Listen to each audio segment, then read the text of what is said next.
केलवा के पात पर उगेलन सूरज मल झाके झूके।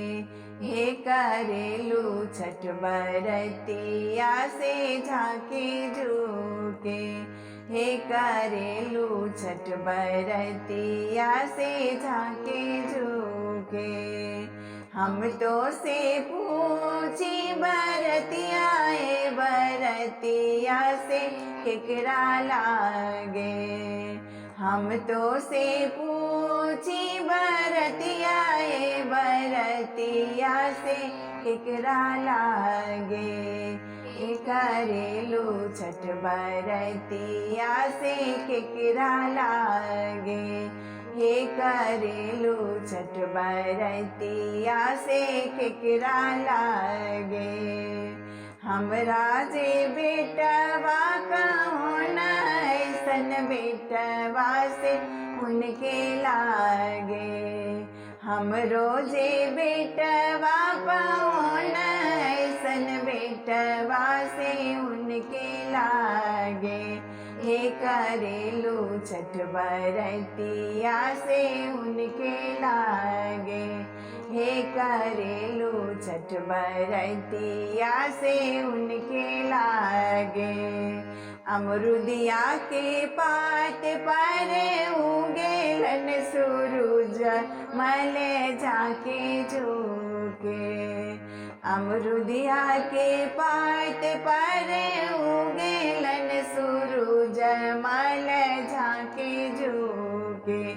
हे करेलू छठ बरतिया से झाके झूके।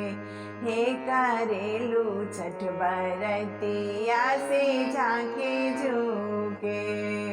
हम तो से पूछी बरतिया बरतिया से केकरा लागे।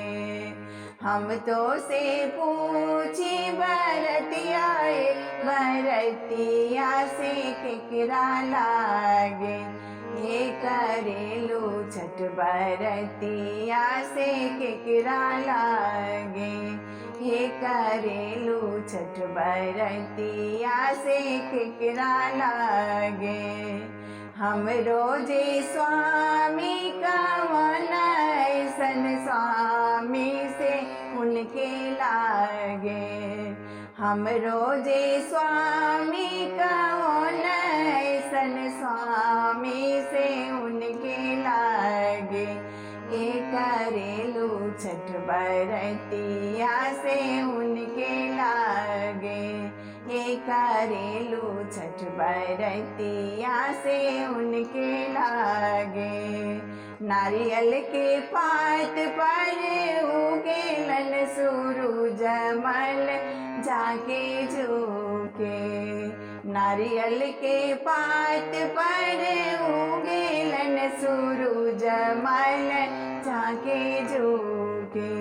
हे करेलू छठ बरतिया से झाके झूके। हे करेलू छठ बरतिया से झाके झूके। हम तो से पूछी बरतिया बरतिया से केकरा लागे। हम तो से पूछी बरतिया बरतिया से केकरा लागे। हे करेलू छठ बरतिया से केकरा लागे। हे करेलू छठ बरतिया से केकरा लागे।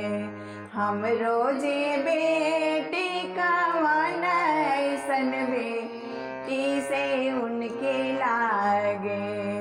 हम रोजे बेटी कवन ऐसन बेटी से उनके लागे। हे करेलू छठ बरतिया से उनके लागे। हे करेलू छठ बरतिया से उनके लागे।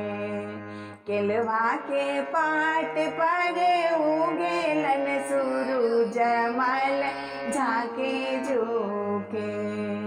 केलवा के पात पर उगे जमाल झाके झूके। हे करेलू छठ बरतिया से झाके झूके। हे करेलू छठ बरतिया से झाके झूके।